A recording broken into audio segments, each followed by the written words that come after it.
दोस्तों कैसे हैं आप। आशा करता हूँ आप सब बढ़िया होंगे। आपकी पढ़ाई बहुत अच्छी चल रही होगी, क्योंकि मेहनत करते रहिएगा, क्योंकि बहुत सारी वैकेंसी अभी आने वाली हैं। अगला जो साल है वो चुनावी वर्ष है, इसलिए MPPSC, MPSI, MP पुलिस की एक बार और MP पटवारी भी सुनने में आ रहा है कि आने वाली है। तो बहुत सारी वैकेंसी आने वाली हैं, तो पढ़ाई को तो अपने जोरों तोरों से चालू रखिएगा। और हम भी डेली एक एक टॉपिक कवर करते जा रहे हैं, तो उनको भी देख लीजिएगा। हम एक मोटिवेशनल लाइन के साथ शुरुआत करते हैं। बोलते हैं मेहनत अगर आदत बन जाए, क्या बोलते हैं, मेहनत अगर आदत बन जाए तो कामयाबी मुकद्दर बन जाती है। इसलिए मेहनत से कभी कंप्रोमाइज़ मत कीजिएगा, मेहनत करते रहिएगा और आगे बढ़ते रहिएगा। तो आज हम स्टार्ट करने वाले हैं मध्य प्रदेश की भौगोलिक स्थिति को देखेंगे तथा मध्य प्रदेश का भौगोलिक विभाजन देखेंगे कि मध्य प्रदेश का भौगोलिक विभाजन कितने भागों में बटा हुआ। कल हमने कवर किया था मध्य प्रदेश का गठन, तो वो पूरा 1947 से लेके 1947 से पहले का मध्य प्रदेश कैसा था, तथा 1956 से लेके 2000 तक, इसके बाद 2000 से लेके अभी 2020 तक वर्तमान स्थिति तक मध्य प्रदेश कैसा है, कल हमने देखा था। आज हम मध्य प्रदेश का भौगोलिक स्थिति तथा मध्य प्रदेश का भौतिक विभाजन देखने जा रहे हैं। तो चलिए स्टार्ट करते हैं इस नए सेशन को। तो मध्य प्रदेश की भौगोलिक स्थिति को जान लेते हैं। जो मध्य प्रदेश की जो मध्य प्रदेश की लंबाई है, ये लंबाई में अधिक चौड़ा है। इसकी लंबाई कम से 870 किलोमीटर, ठीक है। और इसकी चौड़ाई की बात की जाए मध्य प्रदेश के, तो ये है 605। और इसका जो क्षेत्रफल है मध्य प्रदेश का क्षेत्रफल है 308,245। इसका क्षेत्रफल कितना है, वर्ग स्क्वायर। इसका जो क्षेत्रफल 308,245। इसकी जो जनसंख्या है 726,26,809। कितनी ऐसे याद करना, 726,26,809। इसका क्षेत्रफल कितना होगा, 308,245। जनसंख्या कितनी है, 726,26,809। इसकी जो लंबाई कितनी है, 870। मध्य प्रदेश लंबाई में अधिक है, चौड़ाई इसकी कितनी है, 605 किलोमीटर, ठीक है। ये पंडित जवाहरलाल नेहरू ने मध्य प्रदेश को क्या बोला था, हृदय प्रदेश। क्या बोला था, हृदय प्रदेश। और जो ये मध्य प्रदेश है अपना, ये भौगोलिक दृष्टि से किसका है, प्रायद्वीपीय भारत का हिस्सा है। प्रायद्वीपीय भारत का हिस्सा है, ठीक है। और ये जो मध्य प्रदेश है अपना मुख्यतः 5 राज्यों से घिरा हुआ। कितने राज्यों से, 5 राज्यों से। कौन, अपन देखते हैं कौन कौन से राज्य। देखो इधर पे है अपना राजस्थान, इधर पे क्या है, राजस्थान, ठीक है। इसके बाद अपना इधर पे आता है, कौन सा आता है राज्य, गुजरात, ठीक है। और ऊपर देखा जाती आता है उत्तर प्रदेश, ठीक है। पूर्व में आता है छत्तीसगढ़ और दक्षिण में आता है महाराष्ट्र। तो मध्य प्रदेश जो है मुख्यतः कितने राज्यों से घिरा हुआ है, 5 राज्यों से। कौन कौन, ये अपना राजस्थान हो गया, गुजरात हो गया, उत्तर प्रदेश हो गया, छत्तीसगढ़ हो गया और महाराष्ट्र हो गया। इसके बाद क्षेत्रफल अपन देख लिया, लेकिन ये भारत के क्षेत्रफल कितने परसेंट है, 3.38% है, ठीक है। इसके बाद अपन देख लेते हैं इसका अक्षांशीय विस्तार, तो है 216। मैंने याद किया 216 मतलब 21 डिग्री 6 मिनट, ठीक है। इसका अक्षांशीय विस्तार देखते हैं तो कितना है 216, 26, 30, ठीक है। मतलब 26 डिग्री 30 मिनट, 21 डिग्री 6 मिनट। इसके बाद है अक्षांशीय विस्तार होगा। इसके बाद देशांतर देख लेते हैं, तो 749 मतलब 749 और 82, 48 डिग्री 4 मिनट, ठीक है। इसके बाद 74 डिग्री 9 मिनट, ठीक है। इसके बाद की जो मध्य प्रदेश से है कर्क रेखा निकलती, जो मध्य प्रदेश की कहाँ से निकलती है, मध्य प्रदेश के बीचों बीच से निकलती है कर्क रेखा, ठीक है। जो कितने जिलों से होकर निकलती है, ये निकलती है मध्य प्रदेश के 14 जिलों से होकर निकलती है, ठीक है। आपने मतलब भौगोलिक स्थिति थोड़ा देख लिया है। इसके बाद अपन चलते हैं मध्य प्रदेश के भौतिक विभाजन देख लेते हैं। आइए हम देखते हैं मध्य प्रदेश का भौतिक विभाजन, मध्य प्रदेश का भौतिक विभाजन, ठीक है। तो क्या था कि पहले जब छत्तीसगढ़ अलग नहीं होता 2000 के पहले, इसको मुख्यतः 9 भागों में विभाजित किया गया था। जब छत्तीसगढ़ का विभाजन हो गया तो इसको कितने भागों में बांटा गया, 7 भागों में, ठीक है। तो इसको हम इसका विभाजन देख लेते हैं। इसको मेनली मुख्य रूप से 3 भागों में बांट के देखते हैं, ठीक है। सबसे पहला होता है मध्य का उच्च प्रदेश, ठीक है। और दूसरा होता है सतपुड़ा, मैकाल श्रेणी, सतपुड़ा मैकाल श्रेणी। और नंबर तीसरा है ये पूर्वी पठार, इसको क्या बोलते हैं, बघेलखंड का पठार, बघेलखंड का पठार, ठीक है। अब इसका भी सब विभाजन किया गया है, ठीक है, सब डिवीजन इसमें देख लेते हैं। तो आता है ये मालवा का पठार, मालवा का पठार। इसके बाद आता है बुंदेलखंड का पठार, बुंदेलखंड का पठार। इसके बाद आता है रीवा पन्ना का पठार, रीवा पन्ना का पठार, ठीक है। इसके बाद आता है नर्मदा सोन घाटी, नर्मदा सोन घाटी, ठीक है, नर्मदा सोन घाटी। मालवा, बुंदेलखंड, रीवा, पन्ना, नर्मदा। इसके बाद मध्य भारत का पठार, कौन सा बचता है, मध्य भारत का पठार, ठीक है। तो कितने हो गए, 1 2 3 4 5 6 7, ठीक है। तो जब छत्तीसगढ़ का विभाजन नहीं होता 2000 के पहले कितने भाग थे, 9, अब कितने भाग हैं, 7 भाग। तो चलो इनको हम मैप के माध्यम से समझ लेते हैं कि इनकी स्थिति मैप में कहाँ पास है, ठीक है। तो चलिए समझते हैं। तो सबसे पहला हो जाएगा ये मध्य भारत का पठार, यह से लेके ये पूरा क्या हो जाएगा, मध्य भारत का पठार, ठीक है। और ये हो जाएगा मालवा का पठार, ठीक है। इसके बाद ये हो जाएगा सतपुड़ा का पठार, सतपुड़ा का पठार हो गया, ठीक है, ठीक है। ये हो जाएगा रीवा पन्ना का पठार, ठीक है। और ये वाला हिस्सा हो जाएगा पूरा अपना बघेलखंड का पठार, बघेलखंड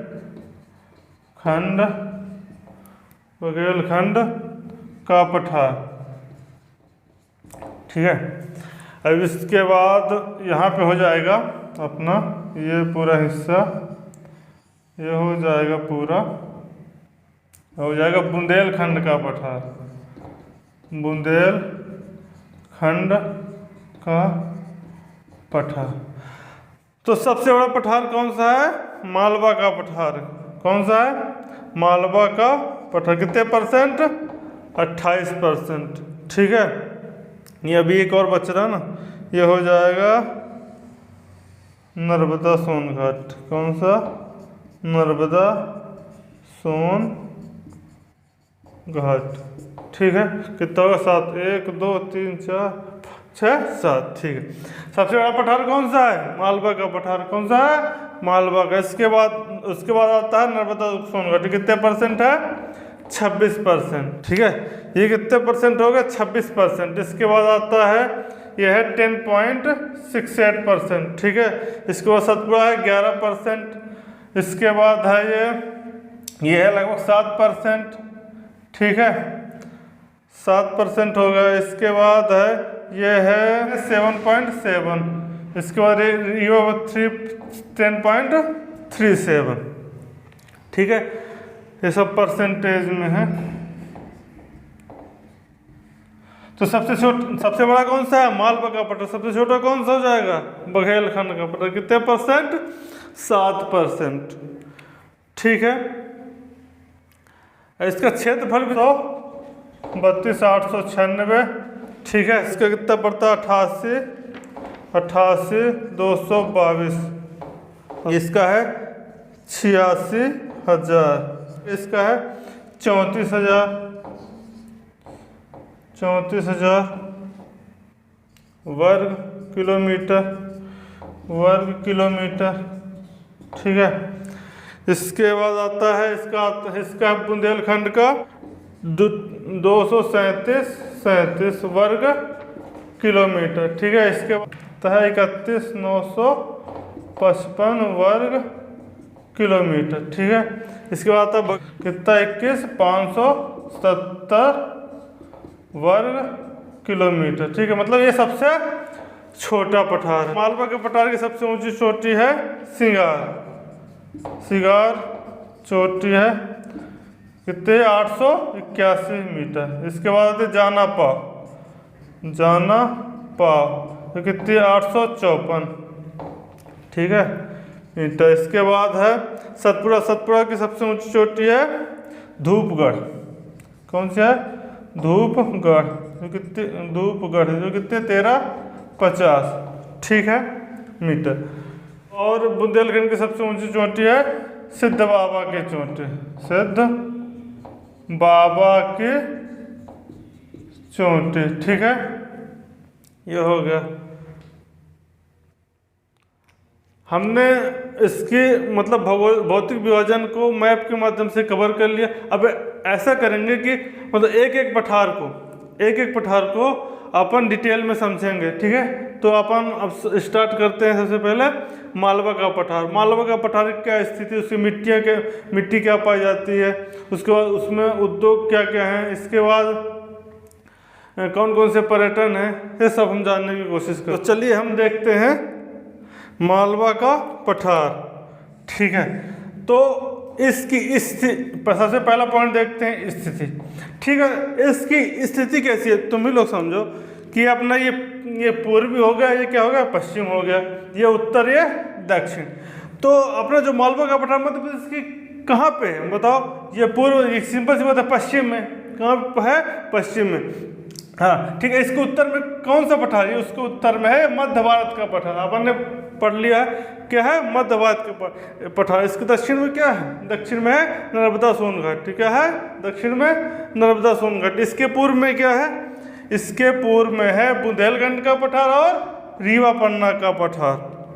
ठीक है, अपन स्थिति को समझ लिया। इसके बाद देखते हैं क्षेत्रफल। इसका क्षेत्रफल लगभग औसत में देखा जाए तो औसत में 300 से लगभग 400। ठीक है, इसकी सबसे ऊंची चोटी कौन सी है? इसकी सबसे ऊंची चोटी है सिगार चोटी।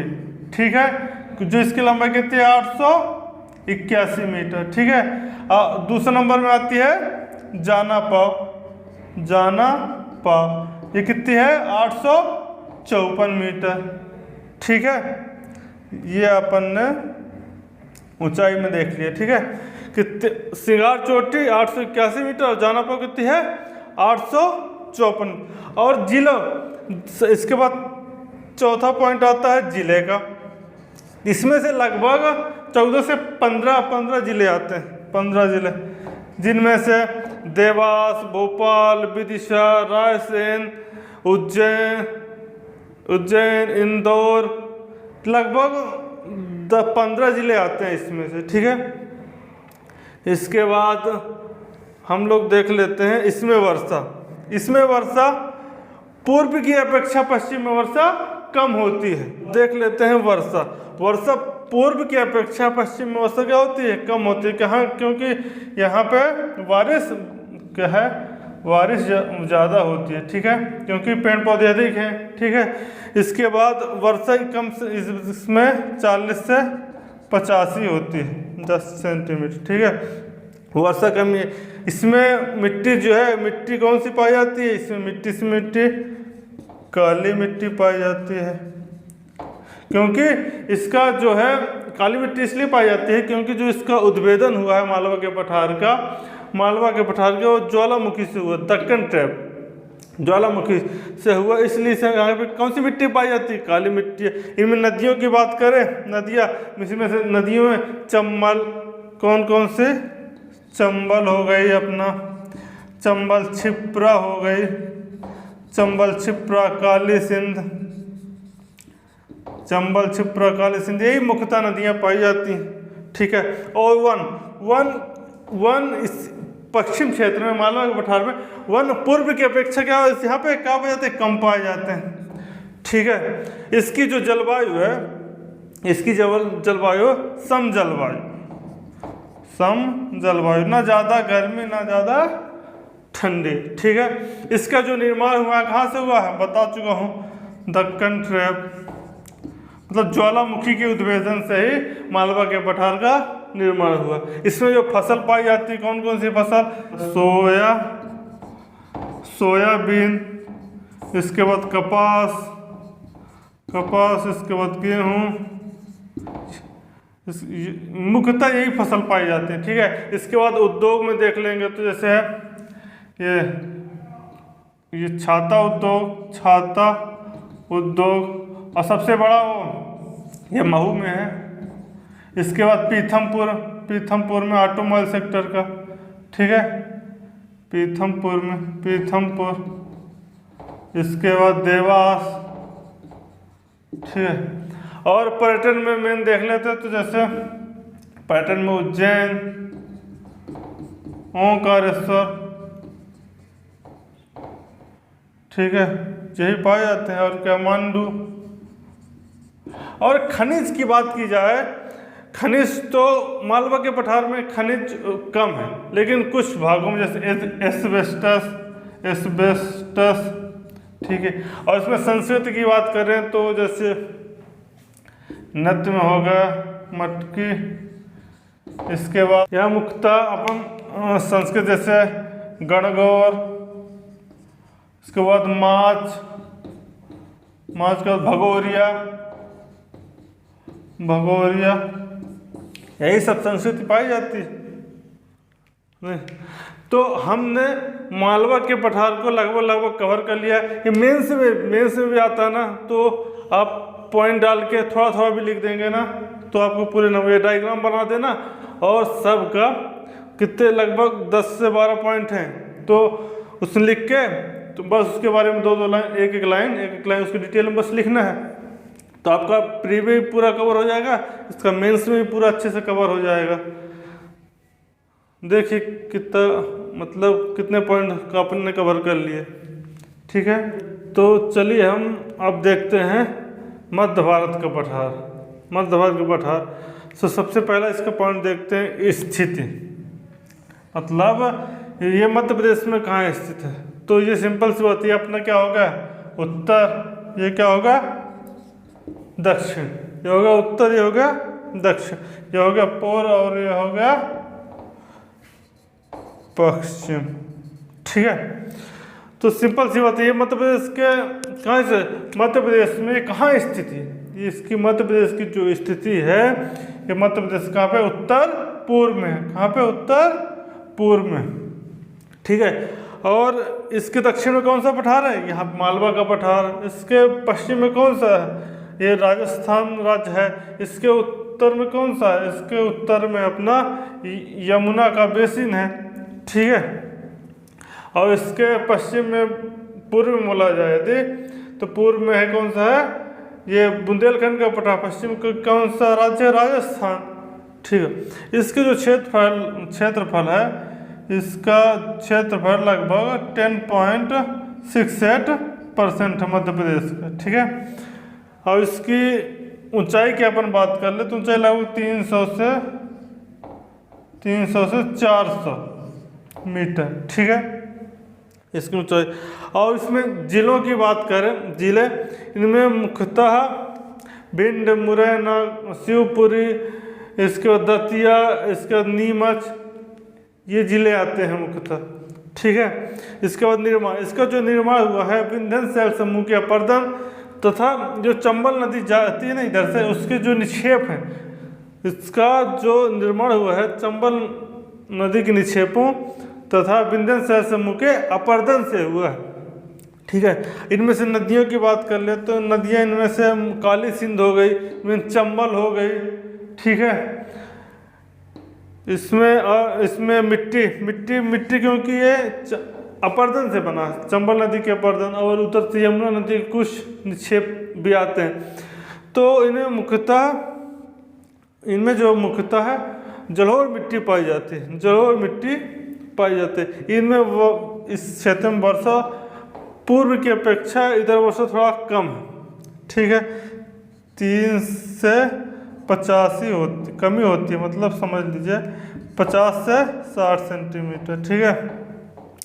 इसके बाद जलवायु यहाँ पे गर्मी में अधिक गर्मी तथा ठंड में भी अधिक ठंड पड़ती है, ठीक, क्योंकि ये जो अपना मध्य भारत का पठार उत्तर भारत के मैदान के नज़दीक पड़ता है ना। इसके बाद वन बारिश कम होती है तो वन कमी पाए जाते हैं। वन में कटीले वन अधिक हैं, कटीले वन ये अधिक पाए जाते हैं, ठीक है। तो चलिए अब हम देखते हैं बुंदेलखंड का पठार, ठीक है। सबसे पहले बात करते हैं स्थिति की।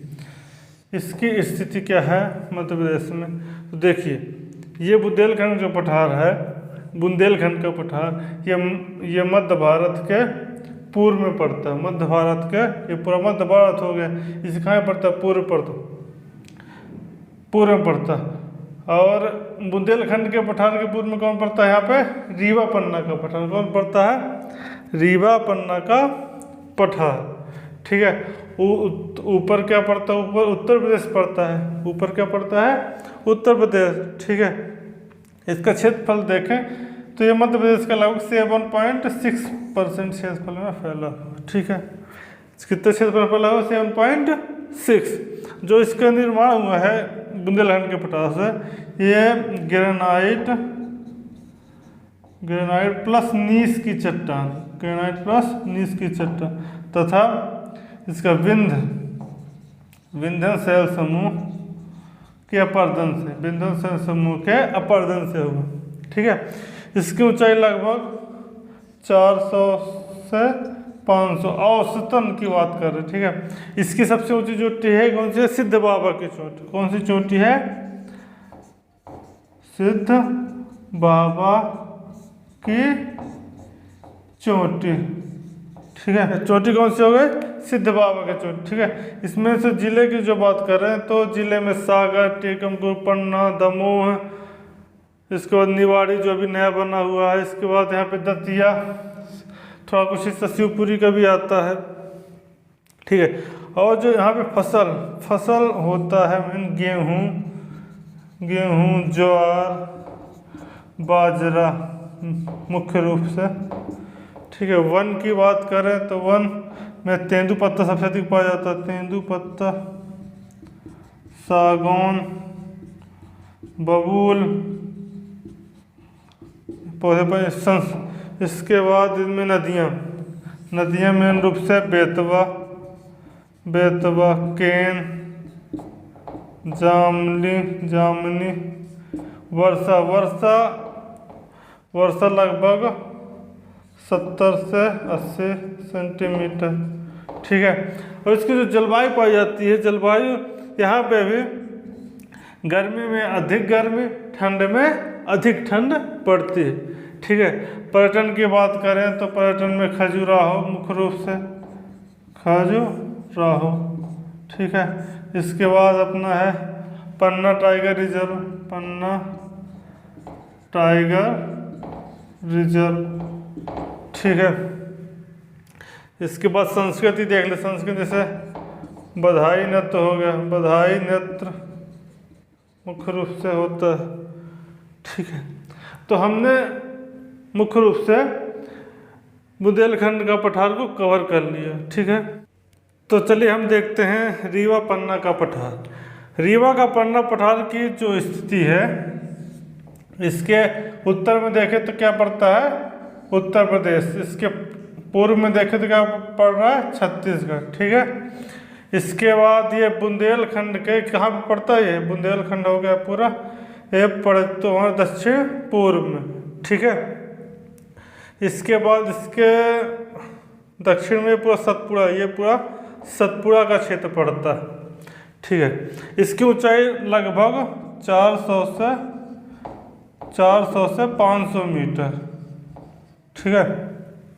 इनमें जिलों की बात की जाए, इनमें सतना, रीवा, पन्ना का कुछ क्षेत्र, इसके बाद सीधी सिंगरौली के पहले का कुछ क्षेत्र मेनली पाया जाता। ठीक है ना, मेनली रहता। इसके बाद इसका निर्माण की बात करें तो इसका निर्माण मेन रूप से विंध्याचल समूह,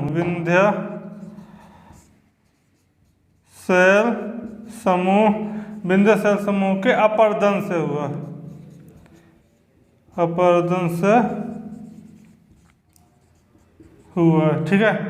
और इसकी जो जलवायु पाई जाती है, इसकी जो जलवायु है, इसकी जलवायु साधारण, गर्मी में ना ज़्यादा गर्मी, ठंडी में ना ज़्यादा ठंड पड़ती है, साधारण मौसम पाया जाता है।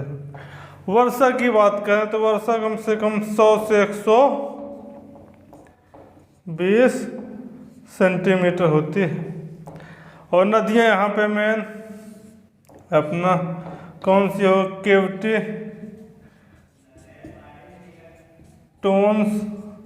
टोन्स मुख्य रूप से। ठीक है। इसका क्षेत्रफल लगभग 7.6% है। ठीक है। इसके बाद अपन देखते हैं खनिज। यहाँ पे मेनली चूना पत्थर अधिक पाया जाता है, चूना पत्थर। ठीक है ना। उद्योग में मुख्य रूप से सीमेंट उद्योग, सीमेंट उद्योग। ठीक है। पर्यटन में जैसे चित्रकूट हो गया, चित्रकूट, मैहर। ठीक है। जनजाति में देखा जाए तो कोल जनजाति पाई जाती है, कोल। ठीक है। मुख्य रूप से अपन ने रीवा पन्ना के पठार को कवर कर लिया है। चलिए अब देखते हैं तो नर्मदा सोन घाटी। जो नर्मदा सोन घाटी है अपना, ये जो है ये मालवा के पठार कहाँ पे है, दक्षिण में। और रीवा पन्ना पठार कहाँ पे है, दक्षिण में। सतपुड़ा पठार कहाँ पे है, उत्तर में। ठीक है। और इसकी जो इसका क्षेत्र है लगभग मध्य प्रदेश कितने परसेंट है, 26%। इसके बाद इसकी औसतन ऊंचाई कितनी है, 800 से 900 मीटर। ठीक है। जिले अनूपपुर, डिंडोरी, जबलपुर, इसके बाद नर्मदा के बाद यहाँ पे देवास तथा कुछ जिले, मतलब ये बेल्ट वाले लगभग सभी जिले शामिल हैं। इसके बाद वर्षा यानी जलवायु क्या है यहाँ की, जलवायु गर्मी में अत्यधिक गर्मी पड़ती है, लेकिन गर्मी में अत्यधिक गर्मी पड़ती है, लेकिन ठंड में साधारण ठंड पड़ती है। ठीक है ना। यहाँ वर्षा भी अधिक होती है। ठीक है। और यहाँ वर्षा होती है 80 से लेके 140 सेंटीमीटर तक। नदियों में कौन कौन सी पाई जाती है, मुख्य रूप से पाई जाती है नर्मदा, सोन, जोहिला, मुख्य रूप से नदियाँ पाई जाती हैं। ठीक है। इनमें से जनजाति की बात करें तो पश्चिम साइड पाई जाती है भील, इसके बाद भील, इसके बाद गोंड, गोंड, गोंड के बाद इधर पूर्व में भी बैगा जनजाति पाई जाती है। इसके बाद खनिज, खनिज मुख्य रूप से संगमरमर की चट्टानें हो गई, चूना पत्थर हो गया। इसके बाद फसल, फसल यहाँ पे मुख्य रूप से गेहूँ, कपास,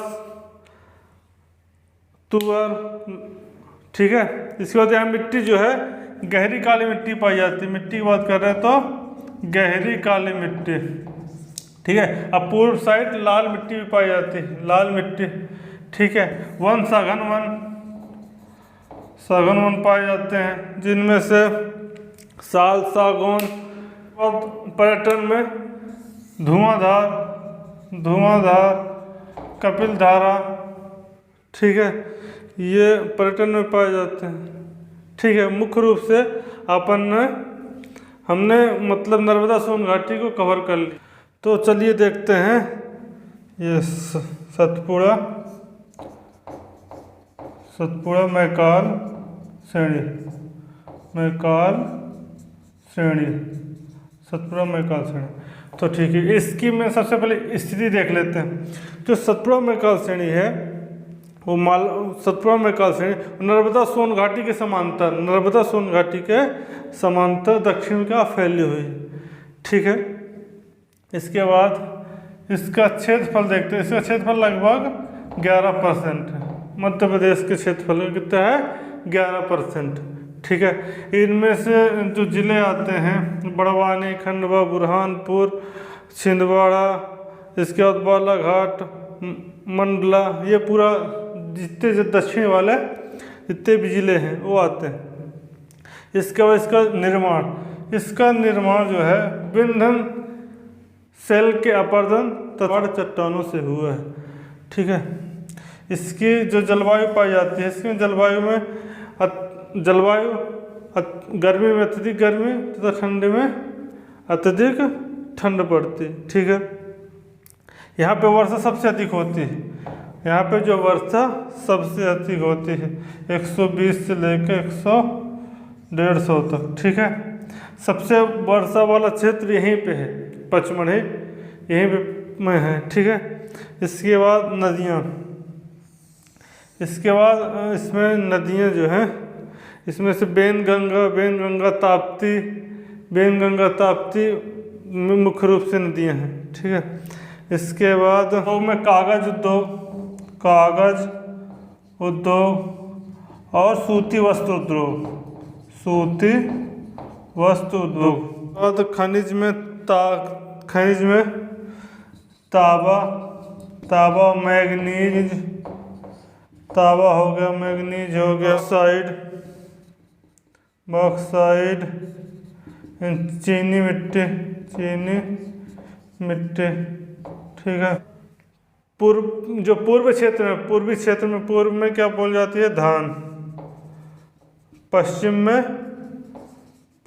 में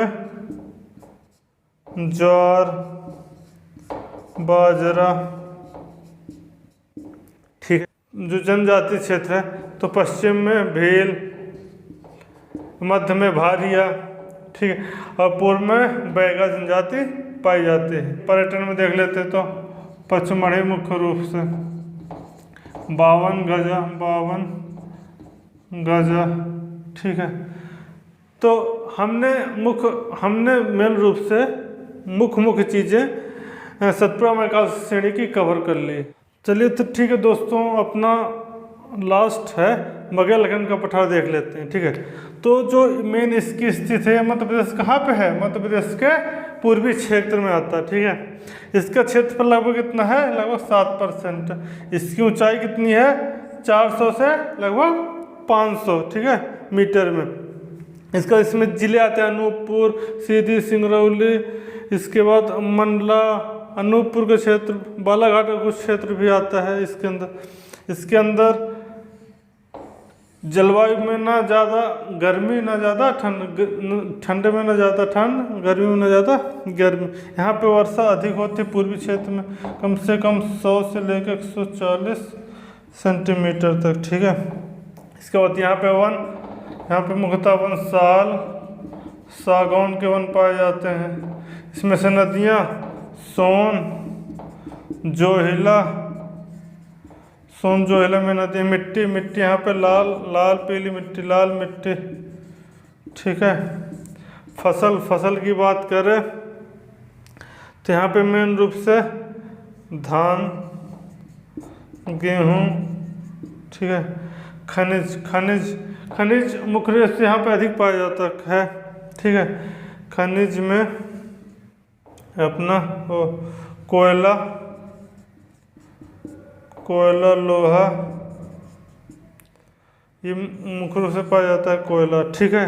इसके बाद उद्योग, यहाँ पे मेन क्या है, सुहागपुर हो गया, सुहागपुर कोयला क्षेत्र में होंगे। और पर्यटन में क्या बात करें, पर्यटन में बांधा होगा अमरकंटक, ये क्षेत्र हो गया। ठीक है। तो हमने क्या मध्य प्रदेश का भौतिक विभाजन अच्छे से कवर कर लिया है। मध्य प्रदेश के 7 के 7 विभाजन को अच्छे से कवर किया।